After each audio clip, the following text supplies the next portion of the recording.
আসসালামু আলাইকুম এভরিওয়ান, সাবা মনি কুকিং থেকে সবাইকে স্বাগতম। আজকে আমি তৈরি করে দেখাবো শুকনো বড়ইয়ের টক ঝাল মিষ্টি আচার।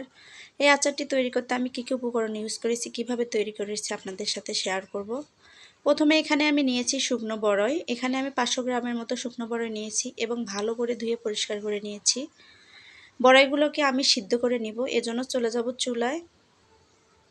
চুলায় একটি প্যান, আগে থেকে 1 লিটার পানি আমি হালকা গরম করে নিয়েছি। এর মধ্যে দিয়ে দিব শুকনো বড়ই।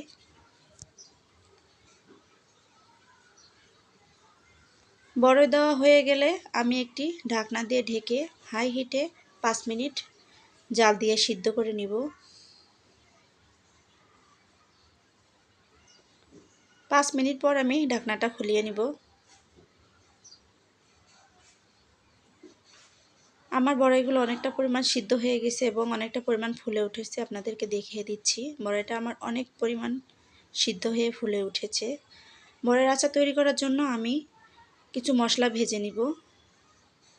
এখানে আমি শুকনা মরিচ ভেজে নিব 5টি। আপনাদের ইচ্ছা মতো ঝালটা দিবেন, যে যেরকম ঝাল পছন্দ করেন।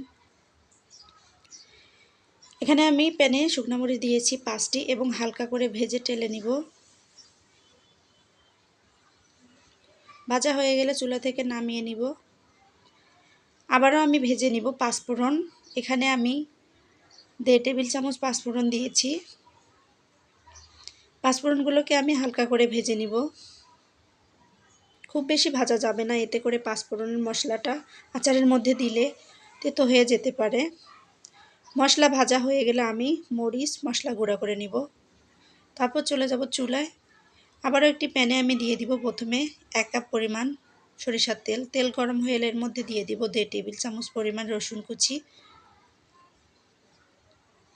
সুন্দর একটা ফ্লেভার আসা পর্যন্ত রসুনগুলো ভেজে নিব।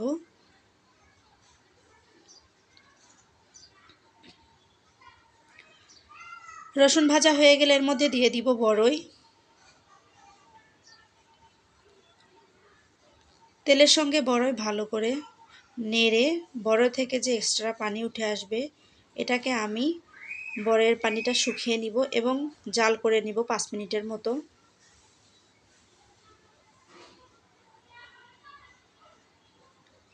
আমি 5 মিনিটের মতো জাল করে নিয়েছি। আমার পানিগুলো শুকিয়ে এসেছে এবং উপরে তেল উঠে এসেছে। এর মধ্যে অ্যাড করব চিনি।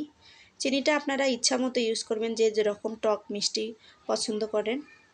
চিনির সঙ্গে বড়াই ভালো করে মিক্সড করে দিব এবং চিনি থেকে অনেকটা পরিমাণ পানি উঠে আসবে। চিনির পানিটা থাকা অবস্থায় আমি এখানে গুঁড়ো মশলাগুলো অ্যাড করব, এতে করে বড়াইয়ের আচারটা খেতে অনেক বেশি ভালো লাগবে। এর মধ্যে দিয়ে দিব 1.5 টেবিল চামচের মতো মরিচ গুঁড়ো, দিয়ে দেব 1.5 টেবিল চামচের মতো পাঁচফোড়ন গুঁড়ো,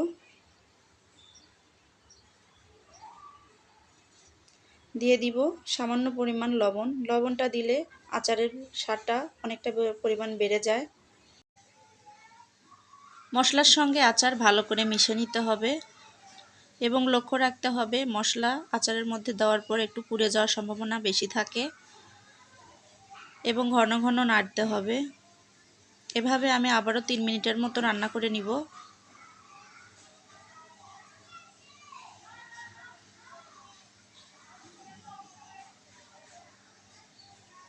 3 মিনিটের পর রান্না করা হয়ে গেলে এর মধ্যে দিয়ে দিব 2 টেবিল চামচ পরিমাণ ভিনেগার।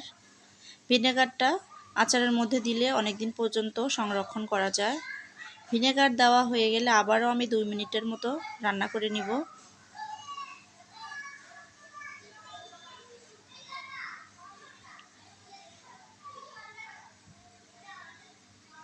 আচারটা আমার অনেকটা পরিমাণ রান্না হয়ে গেছে। আমার আচার থেকে অনেকটা পরিমাণ তেল উঠে এসেছে। আমার আচারটা পুরোপুরি রেডি। আপনাদের মাঝে আমি পরিবেশন করে দেখাবো। তৈরি হয়ে গেল আমার শুকনো বড়ইয়ের আচার। আপনারা অবশ্যই বাসায় ট্রাই করবেন। আমার ভিডিওটি যদি ভালো লাগে অবশ্যই লাইক কমেন্ট শেয়ার করবেন। চ্যানেলটি সাবস্ক্রাইব করতে ভুলবেন না।